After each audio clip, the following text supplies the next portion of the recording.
오늘 말씀은 마지막 때 사명 감당하는 크리스찬이라는 제목을 가지고 말씀을 선포하고자 합니다.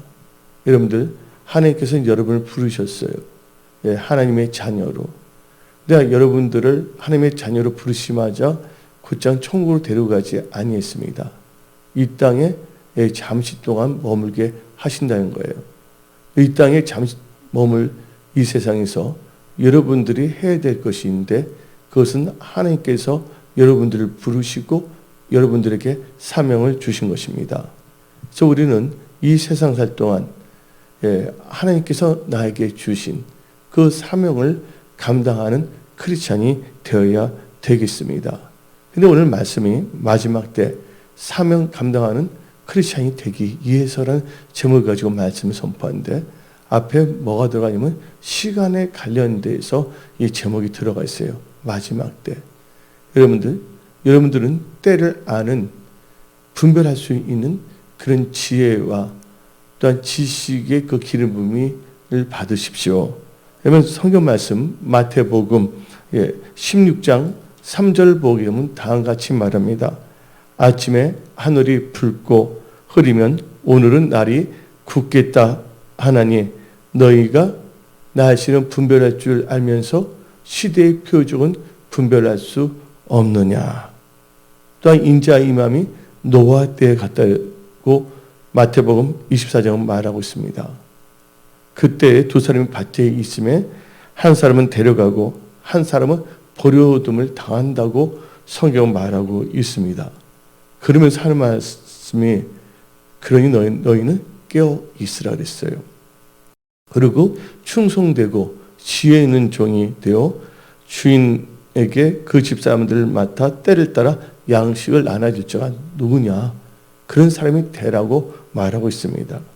근데 하나님 믿는다고 하면서 만일 그 악한 종이 마음에 생각하기를 주인이 더디어 오리라 하여 동료들을 때리며 술 친구들과 더불어 먹고 마시게 되면 생각하지 않는 날, 알지 못하는 시각에 그 종의 주인이 이르러 엄히 때린다고 말하고 있습니다. 그래서 우리는 이 마지막 때 살고 있는데, 지금 여러분들 이 코로나19도 이거 자연에서 온 것이 아니에요. 중국에 우한이라는 도시가 있는데, 우한이라는 도시는 그냥 시골 도시가 아닙니다. 2천만 명이 살고 있는 도시고, 거기는 미국의 디트로이트 같이 자동차 공업이 발달된 도시고, 또한 생화학이 발전된 도시입니다. 또한 패션을 비롯하여 의학을 비롯해서 모든 게 발전된 도시예요. 근데 그들이 인위적인 방법으로 이 바이러스를 만들고, 또 그들이 인위적으로 또 개발하고자 해서 재앙이 일어났어요. 근데 그때 우한의 그 생화학 연구소에 우한에 있는 중국 과학자들뿐만이 아니라 미국에 있는 그 노벨상 탄 교수까지도 다 이 관여가 된 것이에요. 그들은 앞으로 있을 질병을 방지하기 위해서 미리 연구했다고 말하고 있지만, 그것을 통하여 전 세계가 지금 고통을 당하고 있다는 것입니다. 근데 이것을 볼 때 우리는 간과하지 말아야 될 것이 있는데, 이 코로나19 사태가 발생하기 전에 전 세계적으로 경제가 안 좋았습니다. 디지털 시대로 되기 때문에 이제 그 시장에서 직접 음식점을 하는 데가 막 타격을 받기 시작했어요. 왜냐하면 온라인 이 쇼핑이 발전되고 있기 때문에. 경기는 안 좋은데 이 코로나19 사태가 딱 터진 거예요. 이 코로나19의 모든 것이 다 묻어져 버렸습니다. 모든 게 코로나19 때문에 경제가 안 좋은 것 같은데, 그게 아니라 이제 뭐냐면 안전한 디지털 시대로 들어가기 위해서 이런 일이 일어난 것입니다. 누군가가 계획해서. 이 세상은 뭐가 없다? 우연이 없다는 것이에요. 여러분들, 콩을 심어야지 콩을 거둔 것처럼 결과가 있다면 결과에는 반드시 뭐가 있냐면 원인이 있다는 것입니다.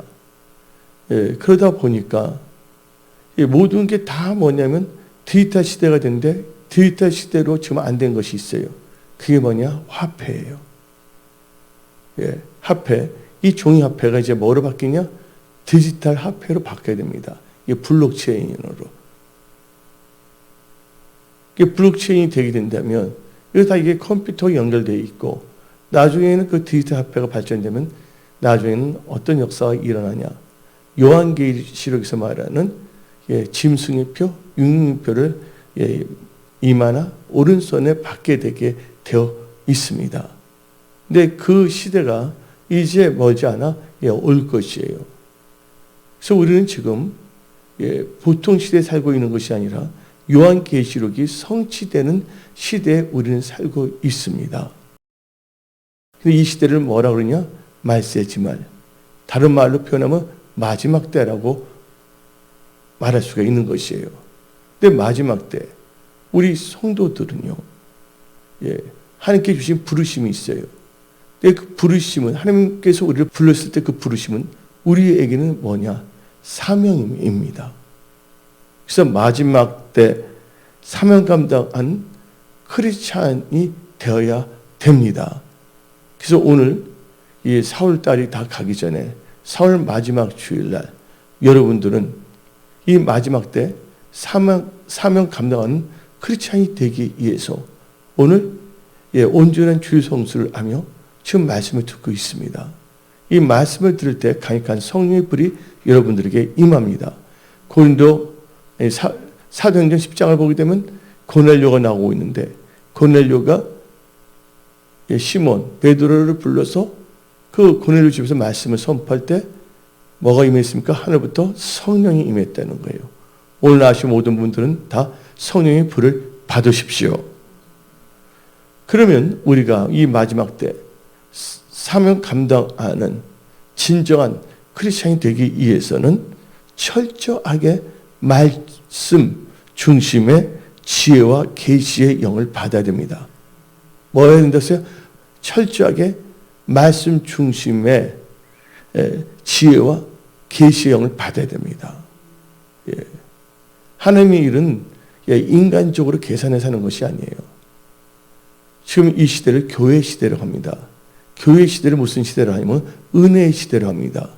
이 교회 시대, 은혜의 시대는 누가 오셨기 때문에? 성령님이 오셨기 때문이에요. 그래서 우리는 성령님께서 우리로 하여금 볼 수 있는 눈과 들을 수 있는 귀와 깨달을 수 있는 마음을 주신다는 거예요. 쉽게 말하면 말씀 중심의 지혜와 계시형을 받아야 된다는 거예요. 어떤 사람은 지혜, 계시하면서 이상한 신비주의에 빠져서는 안 됩니다. 철저하게 하나님의 그 언약, 이 말씀 중심 가운데 하나님으로부터 지혜와 계시형을 받아야 됩니다. 왜 그러냐? 이 요한계시록 1장 1절부터 한번 봅시다. 요한계시록은 요한의 계시가 아닙니다. 요한계시록 1장 1절을 보게 되면 예수 그리스도의 계시라. 분명히 예수 그리스도의 계시라 했어요. 계시. 이는 하나님이 그에게 주사 반드시 속히 일어날 일들을 그 종들에게 보이시려고 그의 천사를 그 종 요한에게 보내어 알게 하신 것이라. 예수 그리스도의 계시를 했어요. 지혜 계시형을 받아야지 이 계시를 알 수가 있는 겁니다.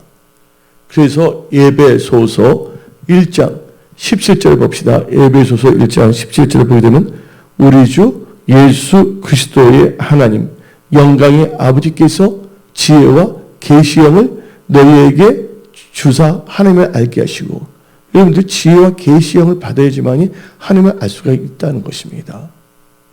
여러분들 교회 아무리 발도장을 짓더라도 지혜와 계시형을 받지 못한다면 종교형에 사로잡힐 수밖에 없다는 것입니다. 그래서 하나님께서는 여러분들이 하나님을 알기를 원하신다는 거예요. 하나님은 어떻게 하냐? 지혜와 계시형을 받아야지 돼요.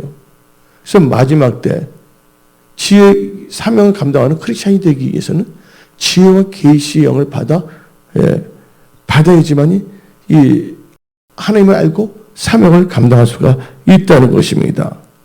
그래서 하나님께서는요, 자기 종들, 그 하나님의 백성들에게는 다 계시해 주세요. 기도하는 자들에게는. 그래서 아모스 3장 7절을 봅시다.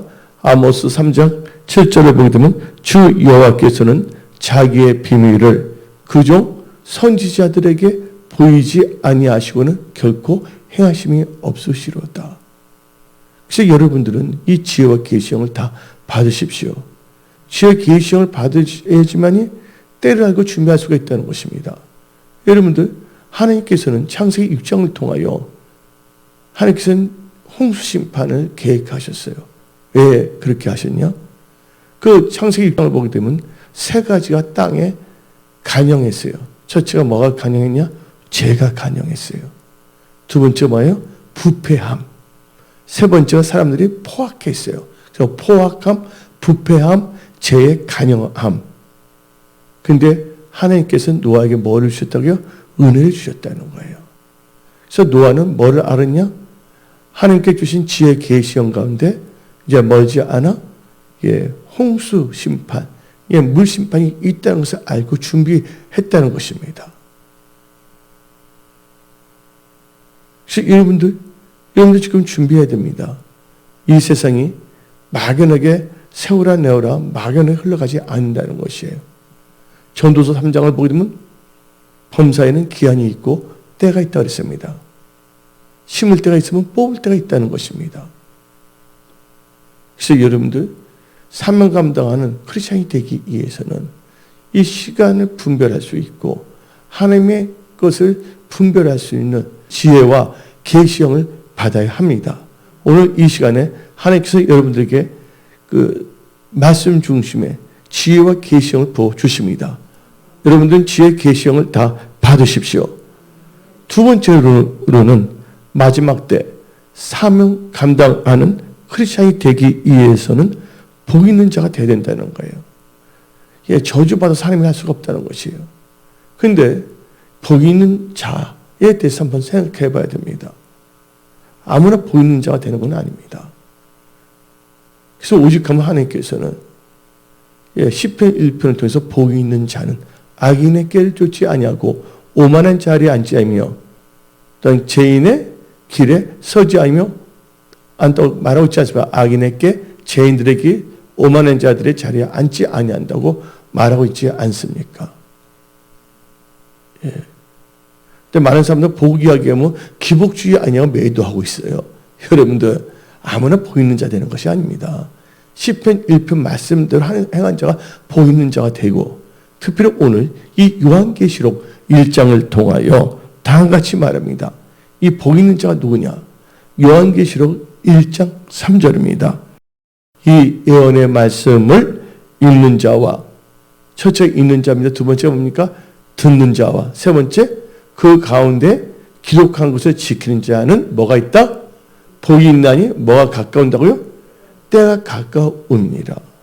그래서 이 복 있는 자는 때와 연결, 시간과 연결이 돼서 말씀을 읽고 듣고 그 들은 말씀을 지켜 행하는 자라고 말하고 있습니다. 이런 자들은 특징이 있어요. 이런 자들은 여호와를 의뢰하고 하나님을 의지합니다. 그래서 복 있는 자예요. 말씀을 듣고 읽고 지켜 행하잖아요. 이것은 자기의 생각, 자기의 방법을 의지하지 않는다는 것입니다. 그래서 에레미야 17장 7절 봅시다. 에레미야 17장 7절 그러나 무릇 여호와를 의지하여 여호와를 의뢰하는 그 사람은 복을 받을 것이니라. 여러분들은 복 있는 사람들이 다 되십시오. 아무나 복 있는 사람이 되는 거 아닙니다. 근데 종교형을 받은 교회와 종교인들은 특징은 기복주의냐 아니냐 그래서 이상한 말을 하고 있습니다. 여러분들 하나님의 복은 아무렇게나 받는 것이 아니에요. 진정한 복 있는 자가 돼야 합니다. 여러분들이 마지막 때 사명 감당에서는 복을 받아야 되는 하나님의 복. 그래야지 여러분들 뭐가 되냐? 축복의 통로가 될 수가 있습니다. 내가 영어를 알아야지 다른 사람에게 영어를 가르칠 수가 있는 거예요. 내가 중국말을 할 줄 알아야지 다른 사람이 중국말을 가르칠 수가 있는 것입니다. 내가 하나님부터 복을 받아야지만이 다른 사람에게 그 하나님의 복을 나눠줄 수 있는 축복의 통로가 되는 것입니다. 세 번째로 이 마지막 때 사명 감당하는 크리스찬이 되기 위해서는 예수님이 누구이신가를 정확히 알아야 됩니다. 예수님이 누구이신가를 정확하게 알아야 됩니다. 오늘 본문 말씀 요한계시록 1장 5절 한번 읽어보면 다음과 같이 말합니다. 또한 충성된 증인으로 죽은 자들 가운데서 먼저 나시고 땅에 임금들의 머리가 되신 예수 그리스도로 말미암아 은혜와 평강이 너에게 있기를 원하노라. 우리를 사랑하사 그의 피로 우리 죄에서 우리를 해방시키시고, 우리 예수님은 누구신가? 우리를 사랑하사 그의 피로 우리 죄에서 우리를 해방시킨 하나님이란 것을 아십시오. 그리고 믿으십시오. 피 흘림 없이는 뭐가 없다? 제사함이 없는 것입니다. 우리 하나님은 우리의 죄 때문에 피를 흘리셨다는 거.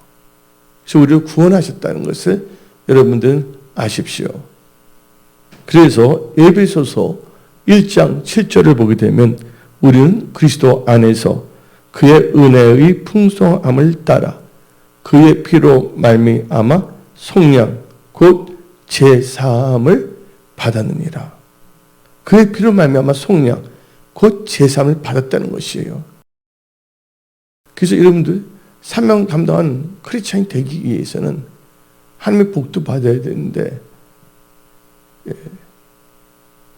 이 세 번째는 예수님이 누군가를 정확히 알아야 된다는 거예요. 예수님이 우리를 뭐 했다? 구속하셨다. 그래서 우리는요, 예수의 피로 우리는 의로운 자가 된 거예요. 그래서 나의 의는 뭐로 살리라? 믿음으로 살리라. 그래서 로마서 5장 9절을 보게 되면 이제 우리가 그의 피로 말미암아 의롭다 하심을 받았으니 더욱 그로 말미암아 진노하심에서 구원을 받을 것이니. 그래서 우리는 그 예수님의 은혜, 제사함의 은혜, 그 구원의 은혜의 감격에 살아야 됩니다. 꼭 알고 믿고 사십시오. 또 예수님이 또 누구시냐? 오늘 또 본문 말씀 요한계시록 1장 6절을 봅시다. 요한계시록 1장 6절에 그의 아버지 하나님을 위하여 우리를 나라와 제사장으로 삼으신 그에게 영광과 능력이 세세토록 있기를 원하노라. 하나님께서 우리를 뭐로 삼으셨냐면, 두 번째는요, 우리가 알아야 되는데, 하나님 아버지를 위하여 우리를 나라와 제사장으로 삼으신 주님이란 것을 믿으십시오. 그거 꼭 아십시오.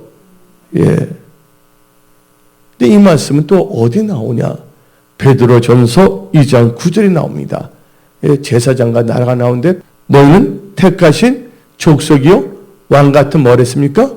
제사장들이요 거룩한 나라요. 그의 소유된 백성이라고 말하고 있습니다. 우리는 왕 같은 제사장이기 때문에 제사에 힘을 써야 된다는 거예요. 우리 몸을 하나님께 제물을 드리는 게 제사인데, 이것을 뭐라고 하면 영적 예배라고 성경 말하고 있습니다. 로마서 12장 1절.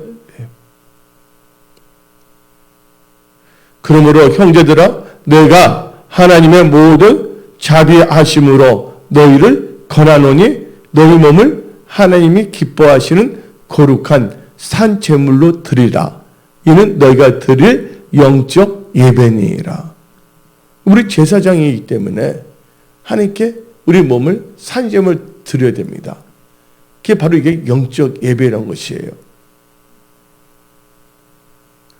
또 우리 하나님은 누구시냐? 우리 예수님은 바로 부활하셨다는 것을 믿으십시오.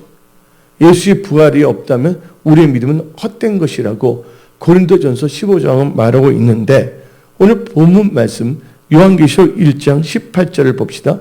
요한계시록 1장 18절에 곧 살아있는 자라 내가 전에 죽었었노라 볼지어다 이제 세세토록 살아있어 사망과 음부의 열쇠를 가졌느니. 그래서 우리 예수님은 부활하신 예수님이세요. 그것을 믿고 아십시오. 또 그 예수님은 또 누군가? 요한계시록 1장 7절 보면 그 예수님은 다시 오신다는 거예요. 그래서 여러분들은 주의 이름을 학수고대하며 신부단장하십시오. 세상과 짝하지 말고 예수와 짝하십시오. 이의 것을 생각하고 땅의 것을 생각하지 마십시오. 그래서 요한계시록 1장 7절 봅시다. 볼지어다 그가 구름을 타고 오시리라. 각 사람의 눈이 그를 보겠고 그를 찌른 자들도 볼 것이요 땅에 있는 모든 족속이 그로 말미암아 애곡하리니 그러하니라. 예수님은 다시 오신다는 거, 그리고 곧 오신다는 것을 믿으십시오. 이제 종이 화폐가 없어집니다. 지금도 보게 되면 크레딧 카드를 사용하고 있지 않습니까? 이제 나중에는 이 컴퓨터 연결되어 있고서 이제 마지막 때 보면 이제 목사 중에서 사람들한테 존경받는다고 하는 목사들이 표 받아도 됩니다. 표 받으시라고 말합니다. 왜냐면 날라리 목사가 말하면 안 믿으니까 사탄도 뭐예요? 아주 괜찮은 분들을 앞에 세웁니다.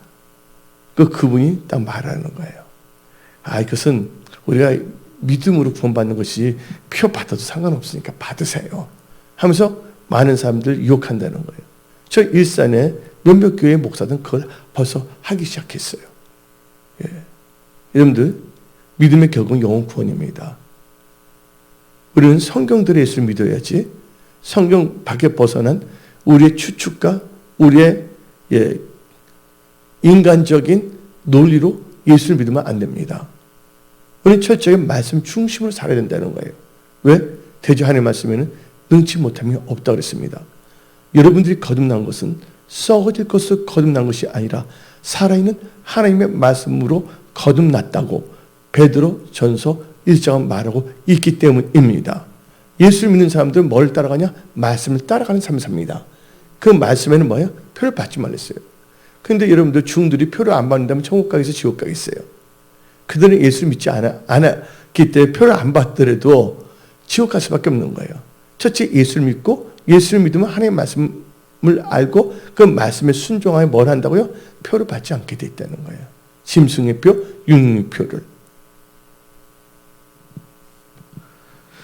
그리고 우리 하나님은요, 예수님은 전능하신 하나님이십니다. 그래서 우리는요, 예수의 이름으로 기도하고 예수의 이름으로 나가야 된다는 거예요. 예수 이름으로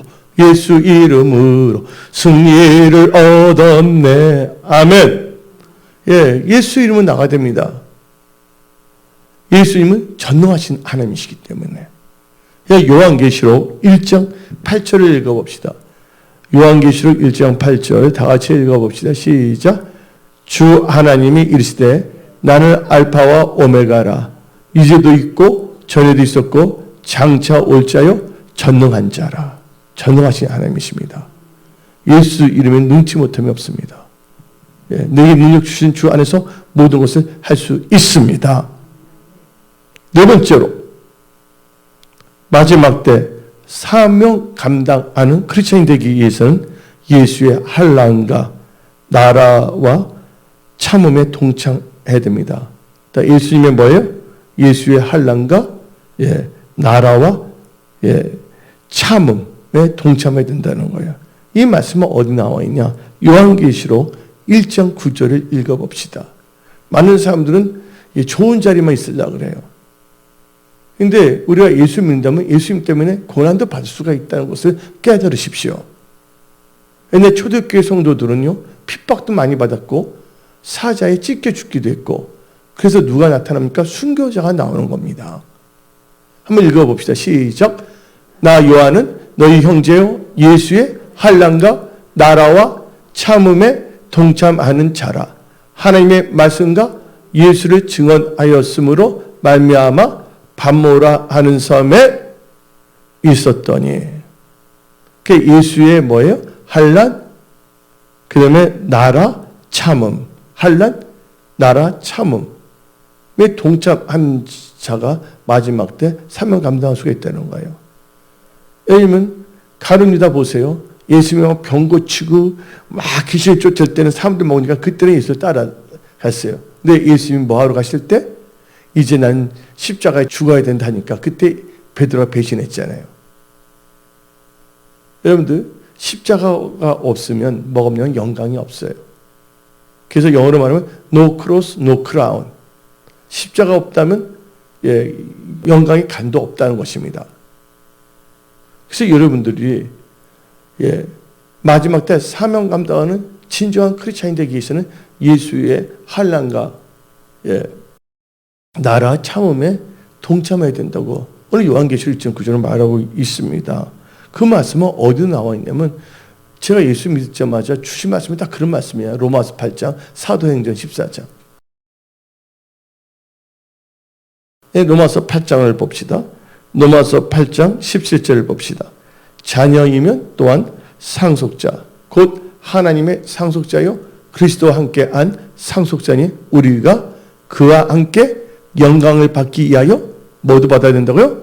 고난도 함께 받아야 할 것이니라. 생각하건대 현재의 고난은 장차 우리에게 나타날 영광과 비교할 수 없도다. 그러면서 하나님 말씀을 듣고 저는 이상하게 이런 말씀을 많이 줬어요. 예수 믿자마자. 사도행전 14장 22절입니다. 환난에 대해서 많이 나오는데 다 읽어봅니다. 제자들의 마음을 굳게 하여 이 믿음에 머물러 있으라. 건하고 또 우리가 하나님의 나라에 들어가려면 어떻게 된다고요? 많은 환난을 겪어야 할 것이니라. 먼저 예수 믿는 사람은 예수 증거에서 일가 친척 가족부터 핍박을 받을 수가 있잖아요.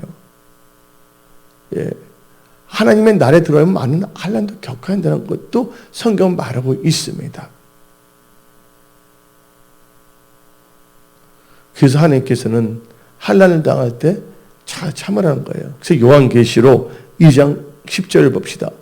요한계시록 2장 10절에 너는 장차 받을 고난을 두려워하지 말라.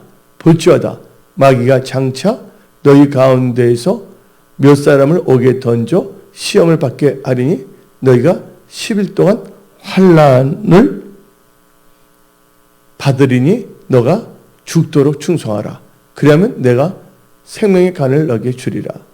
환난이 오더라도 뭐 하라고요? 죽도록 충성하라 했습니다. 그러면 하나님께서 생명의 면류관을 주신다는 거예요. 요새 사람들은 너무 편리주의로 예수를 믿고 있어요. 요새 어린애들 그러잖아요. 오늘 기분 안 좋아. 교회 끊었어. 그러면 안 됩니다, 여러분들. 다른 건 몰라도 교회는 끊어서 안 된다는 거예요. 여러분들은 하나님에 붙어 있어야 된다는 거죠. 어떤 상황에서도. 그래서 여러분들은 생존하고 천국 갈 수가 있다는 거예요. 그게 어디 나오냐? 신명기 4장 4절 읽어봅시다. 오직 너희의 하나님 여호와께 붙어 떠나지 않는 너희는 오늘까지 다 생존하였느니라. 여러분들 다 천국에서 만납시다. 할렐루야. 교회에서는 보였는데 천국에서 못 본다면 얼마나 애석합니까? 교회는 다녔는데 지옥 가면 그처럼 불쌍한 사람이 없잖아요. 마태복음 7장 21절에 주여 주여 하는 자마다 다 천국에 들어갈 것이 아니요 내 아버지 뜻대로 행한 자만이 천국에 들어간다 했어요. 환난 가운데서도 우리는요 믿음을 지켜야 된 거예요. 환난과 핍박 중에도 성도는 뭐예요? 신앙 지켰네. 우리는 어떤 상황에서 우리 신앙을 버려서는 안 된다는 거예요. 그래서 찬송가 있잖아요. 주민들 막으리까 부름받아 나선 이 몸. 그래서 하나님의 사랑과 부르심을 받는 사명 감당하는 자들은요 교회 중심을 삽니다.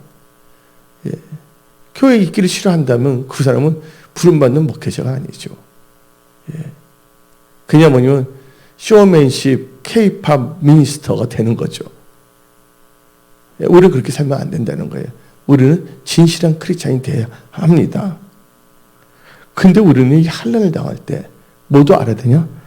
환난 가운데 우리는 환난 중에 역사하시는 하나님의 은혜도 알아야 됩니다. 환난 가운데서도 하나님께서 함께 계시면요.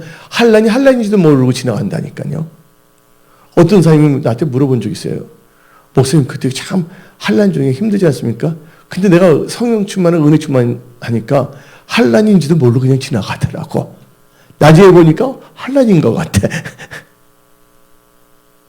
그래서 우리는 은혜 안에 뛰놀아야 됩니다. 예. 그래서 베드로전서 1장 7절부터 9절을 읽어봅시다. 베드로전서 1장 7절부터 9절. 너희 믿음의 확실함은 불로 연단하여도 없어질 금보다 더 귀하여 예수 그리스도께서 나타나실 때 칭찬과 영광과 존귀를 얻게 할 것이니라. 예수를 너희가 보지 못하였으나 사랑하는도다. 이제도 보지 못하나 믿고 말할 수 없는 영광스러운 즐거움으로 기뻐하라. 믿음의 결국 곧 영혼의 구원을 받음이라. 불로 연단한다는 것은 환난이거든요. 그 가운데서 여러분들 기뻐하고 도리어 여러분들은요, 영혼의 구원을 받는 잘한 겁니다. 여러분들, 그래서 여러분들은요, 어떤 상황에서도요, 환난을 두려워서 안 된다는 거예요. 성령 충만하면 그 환난도 다 이겨냅니다. 누가 그랬어요? 다니엘이 사자굴에 들어갔지만 환난 당한 거거든요. 근데 그 성령 충만하니까 사자굴이 무슨 굴로 바뀌어집니까? 천사굴로 바꿔지잖아요. 천사들은 사자들 입을 딱 잡고 있잖아요. 그런 놀라운 하나님의 돌보심과 역사하심을 체험하십시오.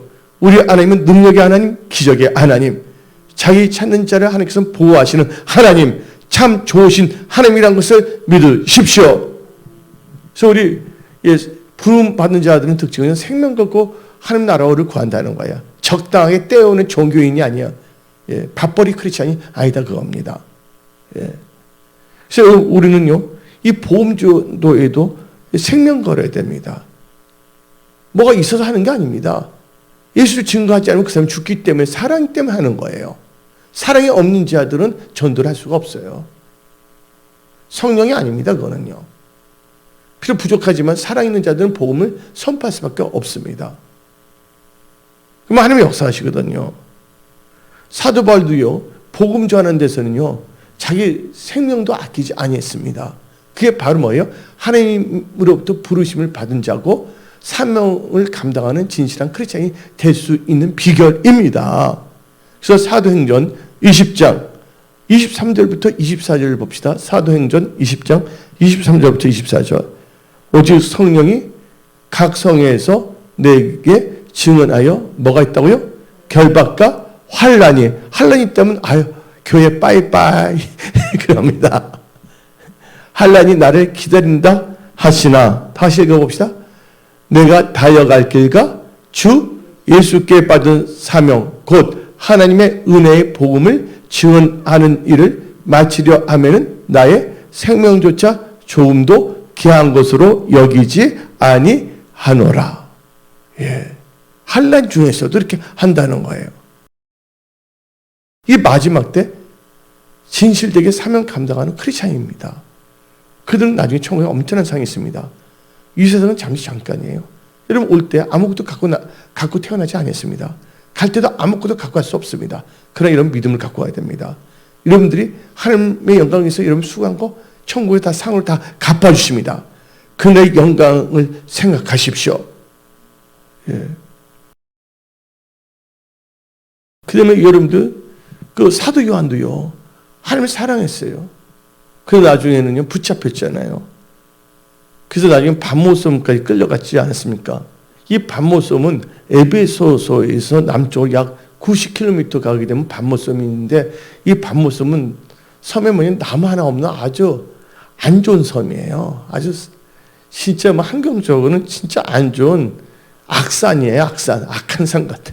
나무도 없는 산이에요. 나무 한 그릇 발견하기도 힘듭니다. 근데 이 사도 요한이 예수를 증거하다가 잡혀간 거예요.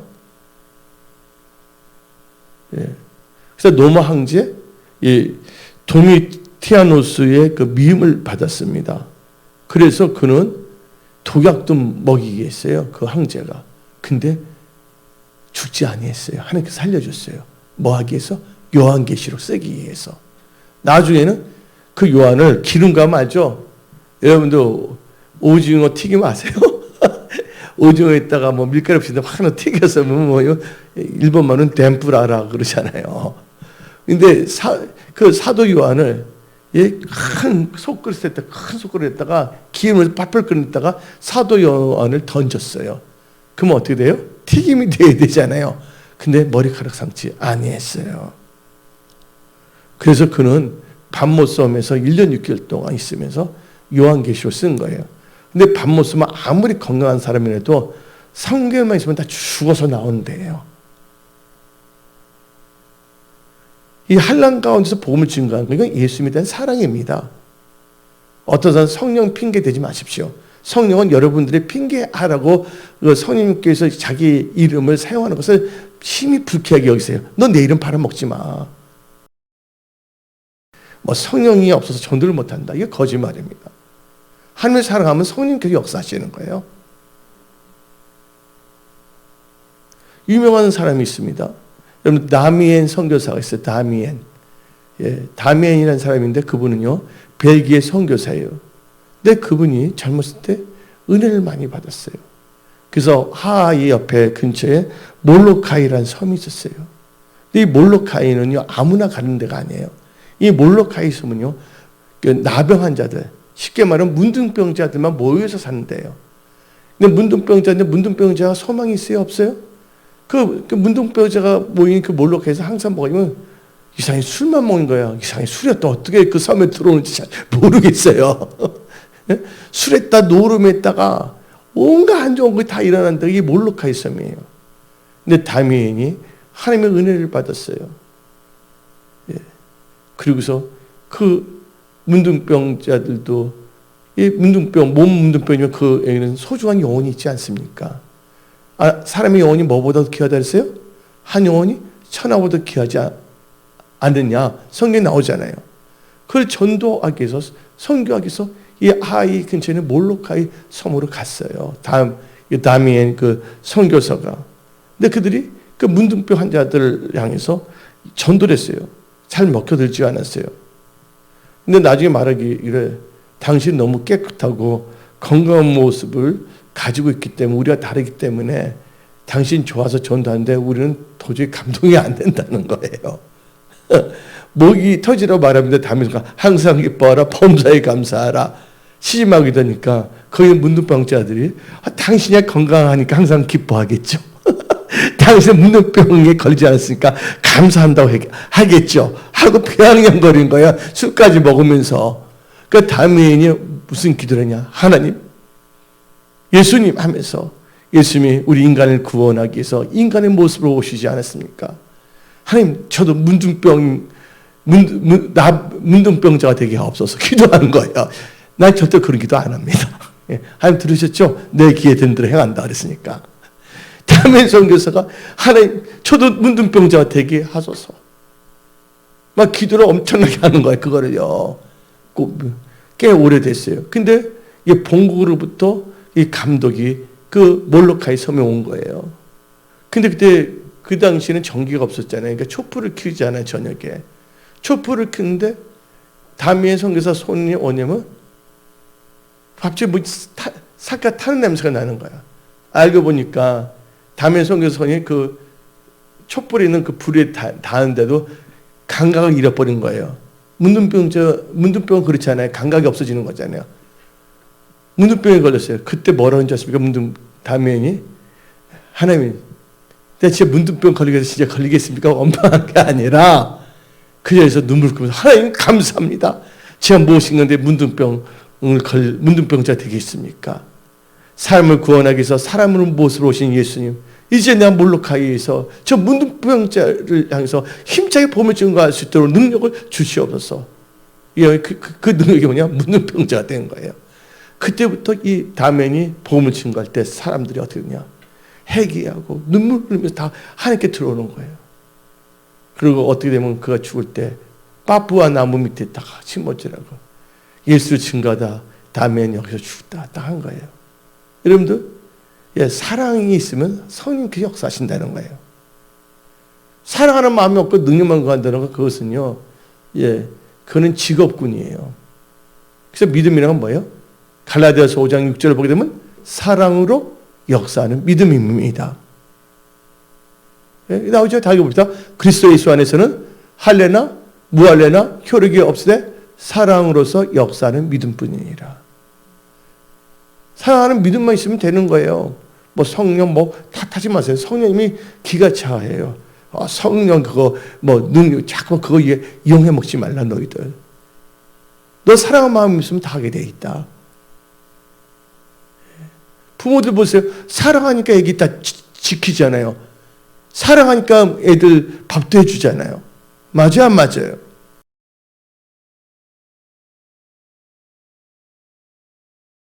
그래서 그 다음에 그렇게 하니까 문둥병자 당신의 진정한 하나님의 사람입니다.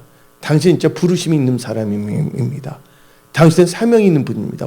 인정 다 거기 몰로카에 있는 섬에 있는 문둥병자 다 예수를 믿게 됐어요. 할렐루야! 여러분들 환난 가운데서도 하나님께서 역사하신다는 거예요. 근데 우리는요. 우리는 절대로 문둥병자가 되면 안 됩니다. 여러분들 아주 영역을 강건하십시오. 튼튼한 몸으로 전도하십시오. 할렐루야!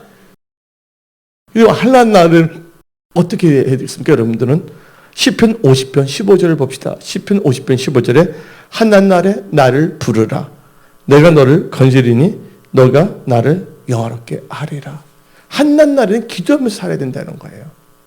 그 사명 감당할 수 있고 환난이 뭐냐면 천국 삶을 바꿔주신다는 거야. 여러분 좋은 집에 산다고 해서 마음이 편안합니까? 마음은 지옥이다 하는 사람도 있잖아요. 한 목소리 읽어봅시다. 사무엘하 22장 7절 시작. 내가 환난 중에서 여호와께 아뢰며 나의 하나님께 아뢰었더니 그가 그의 성전에서 내 소리를 들으시며 나의 부르심이 그의 귀에 들렸도다. 성전, 이 교회 중심에서 기도해야 된다는 거예요. 어떤 사람은 교회에서 기도하지 않고 자꾸만 산으로 가서 기도하는데 바다에서 가는데 여러분들 개모증에 대해서 안 된다는 거예요. 개모증이 아세요? 여러분들 개가 있는데 이런 말 뭐인데 똥개라는 게 있잖아요. 개가 이 똥개가 목에다가 뭐냐면 목에다가 루비똥 뭐냐면 루비똥 가방을 메고 다닌다면 걔가 멋있어 보여요? 아니잖아요. 예? 우리는 절대로 외식하면 안 됩니다. 시편 86편 7절을 봅시다. 나의 환난 날에 내가 주께 부르짖으니 주께서 내게 응답하시로다. 그러면 환난이 있다고 해서 여러분도 좌절하면 안 됩니다. 환난이 있다는 것은 기도하라는 거예요. 그래서 구원을 역사하시고 능력을 보여주신다는 거예요. 그래서 시편 34편 6절을 봅시다. 이 공고한 자가 부르짖음에 여호와께서 들으시고 그의 모든 환난에서 구원하셨도다. 환난을 통해 여러분들 응답의 역사를 체험하십시오. 크리스천은 그래서 항상 기뻐할 수가 있어요. 기뻐할 때만 기뻐한 게 아니라 환난 가운데서 기뻐할 수가 있는 거예요. 환난 중에도 하나님 기도하는 게 다 역사하시거든요. 그것을 다 믿으십시오. 성령의 불을 받으십시오. 다섯 번째로 마지막 때 사명 감당하는 크리스찬이 되기 위해서는 온전한 주의 성수를 하며 성령 충만 말씀을 들어야 됩니다. 마지막 때 사명 감당하는 크리스찬이 위해서는 뭐예요? 온전한 주의 성수와 성령 충만과 말씀을 들어야 된다는 거예요. 오늘 본문 말씀은 요한계시록 1장 10절을 봅시다. 요한계시록 1장 10절은 주의 날, 또 성령 감동, 또 나팔 소리 같은 큰 음성을 들으니까 나옵니다. 그게 뭡니까? 주의 성수, 그 다음에 성령 충만, 말씀을 들어야 된다는 거예요. 한번 읽어봅시다. 시작. 주의 날에 내가 성령에 감동되어 내 뒤에서 나는 나팔 소리 같은 큰 음성을 들리니. 요한이 계시를 받는 날이 주의 날이에요. 오늘 여러분은 이 주일 성수함으로써 하늘부터 이러면 말씀의 계시를 받는 겁니다. 예? 그래도 뭔가 성령님께 역사하신다는 거예요. 성령 여러분과 마음과 생각을 감동십니다. 아, 이렇게 살아야 되겠구나. 나는 크리스찬이다. 이 마지막 때 사명 감당하는 크리스찬이 되어서 이렇게 살아야 되겠구나 하고 성령께서 여러분한테 말씀을 주시는 거예요. 요한이 계시받는 주일이었거든요. 예. 그리고 이 주일날 추성소에서 이 성령 충만함 주시고, 그 다음에 말씀을 듣게 하신다는 거예요. 사람이 떡으로만 살 것이 아니라 여호와 입에서 나오는 모든 말씀으로. 또 하나님께서 이 목사님 입술을 통해서 여러분들 말씀을 선포하고 그 말씀을 듣고 그 말씀을 의지하여 살게 하신다는 겁니다. 여섯 번째로 마지막 때 사명 감당하는 크리스찬이 되기 위해서는 겸손한 자가 되어 주님의 손에 어루만지심을 받아야 합니다. 예? 마지막 때 사명 감당하는 크리스찬이 되기 위해서는 겸손한 자가 되어 주 예수님의 손에 어루만짐을 받아야 된다는 거예요. 요한계시록 1장 17절을 봅시다. 요한계시록 1장 17절에 내가 볼 때 그의 발 앞에 엎드려져 죽은 자같이 되매 그가 오른손을 내게 얹고 이르시되 두려워하지 말라. 나는 처음이요 마지막이니. 여러분들, 이 사도 요한이, 예수님을 본 사도 요한은 어떻게 했습니까? 거의 죽은 자와 같이 되고 말았습니다. 엎드려졌다는 거예요. 예, 목 꿋꿋하게 세워서 교만이 그게 다름합니다. 목에 기부스하고 다니면 안 됩니다. 목에 기부스 아니죠? 기부스 이렇게 하면서 그냥 엎드려져야 돼 하나님 앞에. 예. 그래서 다니엘도 하나님을 만나게 되면 다 겸손하게 된다는 거예요. 다니엘서 8장을 봅시다. 다니엘서 8장 16절 17절 읽어봅시다. 내가 들음에 을레강 두 언덕 사이에서 사람의 목소리가 있어 외쳐 이르되 가브리엘아 이 한성을 이 사람에게 깨닫게 하라 하더니 그가 내가 선 곳으로 나왔는데 그가 나올 때 내가 두려워서 얼굴을 땅에 대고 엎드리매 그가 내게 이르되 인자야 깨달아 알라 이 한성은 저한테 끝에 가는 것이니라. 예. 하나님께서 또 천사를 통해서도 말하잖아요. 근데 그때 겸손히 엎드렸잖아요. 근데 여러분들 하나님의 오늘 보게 되면 오른손이 나와야 안 나와요? 요한계시록 1장 10절 다시 한번 봅시다. 하나님 오른손은 여러분들 타치를 받아야 돼요. 한번 읽어봅시다. 시작. 내가 볼 때 그의 발 앞에 엎드려 죽은 자같이 되매 그가 뭐예요? 예수님이 오른손을 내게 얹고 하나님의 그 오른손을 타치를 받아야 되는데 하나님의 오른손은 여러분들이 뭘로 주시냐? 사명을 주시는 손이라는 걸 믿으십시오. 요한계시록 어루만지고서 뭐냐면 요한계시록 썼잖아요. 예. 하나님께서 왼손이 아니라 오른손을 얹혀놨다 했어요. 그러면 신명기 34장 9절을 봅시다. 신명기 34장 9절을 보게 되면 모세가 눈의 아들 여호수아에게 안수하였으므로 그에게 지혜의 영이 충만하니 이스라엘 자손이 여호와께서 모세에게 명령하신 대로 여호와의 말을 순종하였더라. 하나님께서는 사명 감당하기 위해서 오른손으로 기름을 부으신다는 거예요. 여호와의 손에 어루만짐을 받은 사람들은 겸손한 자가 될 수밖에 없어요. 사명 감당하려면 겸손한 자가 됩니다. 여러분들 부르심을 받은 자들, 그 부르심은 우리가 사명이거든요. 그걸 감당하기 위해서는 여러분들 겸손해질 수밖에 없다는 것이에요. 교만한 자는 자기 온갖 논리, 이론을 막 댑니다. 교만하기 때문에. 그래서 다 같이 베드로전서 5장 6절을 봅시다. 베드로전서 5장 6절. 하나님의 능하신 손 아래서 겸손하라. 때가 되면 너희를 높이시리라. 하나님의 능하신 손에서 겸손하십시오.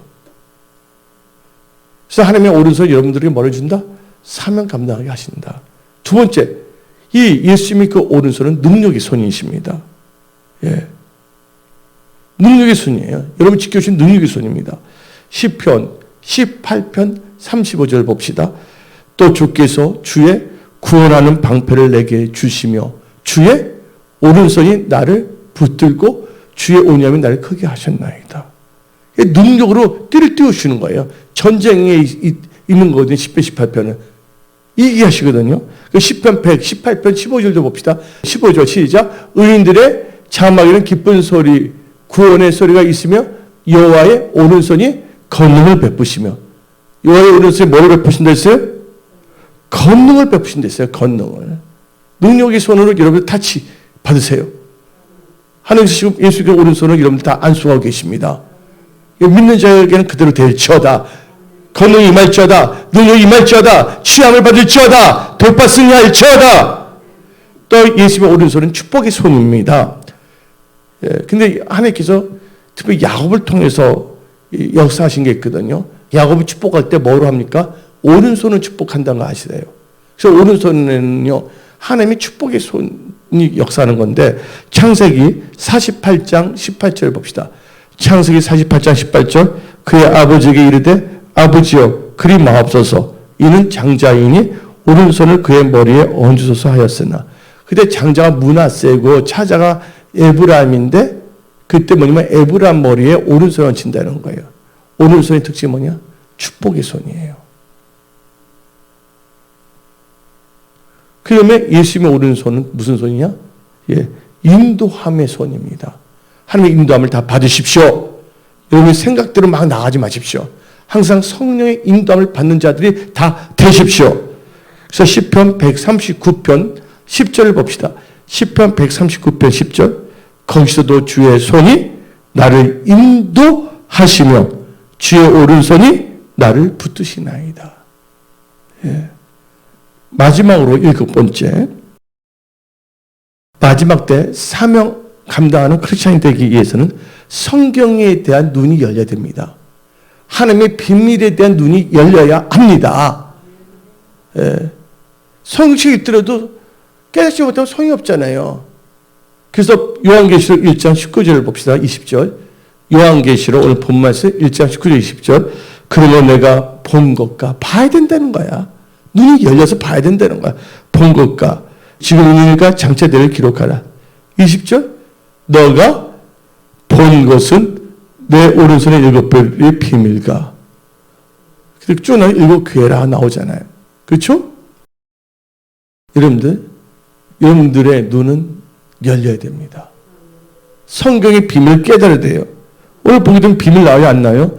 20절에 내 오른손의 7별의 비밀과. 비밀이 나오잖아요. 여러분들 비밀의 경을 깨달으십시오. 그래서 에베소서 3장 9절 읽어봅시다. 에베소서 3장 9절. 영원부터 만물을 창조하신 하나님 속에 감추어졌던 비밀의 경륜이 어떠한 것을 드러내게 하려 하십니다. 비밀의 경륜.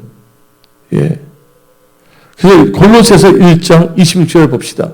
내가 교회의 일꾼 된 것은 하나님이 너를 위하여 내게 주신 직분을 따라 하나님의 말씀을 이루려 함이니라. 이 비밀은 만세와 만대로부터 감추어진 것인데, 그래서 27절을 보게 되면 이 비밀은 너희 안에 계신 그리스도이시니 곧 영광의 소망이시니라. 여러분들의 눈은 성경을 볼 수 있는 눈, 비밀을 볼 수 있는 눈이 열려야 됩니다. 그래서 이제 마지막으로 한번 보게 되면 이 고린도후서 3장을 봅시다. 고린도후서 3장 13절부터 16절 읽어봅시다. 눈이 벗겨져야 돼. 볼 수 있는 눈이 생겨야 됩니다. 시작. 우리는 모세가 이스라엘 자손들에게 장차 없어질 것의 결국을 주목하지 못하게 하려고 수건을 그 얼굴에 쓴 것 같이 아니하노라. 그러나 그들의 마음은 안과요 오늘까지도 구약을 읽을 때 그 수건이 벗기지 아니하고 있으니 그 수건은 그리스도 안에서 없어질 것이라. 오늘까지 모세의 글을 읽을 때 수건이 그 마음을 덮었도다. 그러나 언제든지 주께로 돌아가면 그 수건이 벗겨지리라. 계시는 이 수건이 벗겨져야 된다는 거예요. 그래서 여러분들 성경을 볼 수 있는 눈, 하나님의 경륜의 비밀을 깨달을 수 있는 눈이 열려져야 됩니다. 뭐 하기 위해서는요? 이 마지막 때 사명을 감당하기 위해서는요. 여러분 눈이 열릴지어다. 아멘. 그래서 오늘 이 7가지의 성경적 믿음을 가지고서 사십시오. 그럼 하나님께서 놀랍게 역사하십니다. 기도하겠습니다.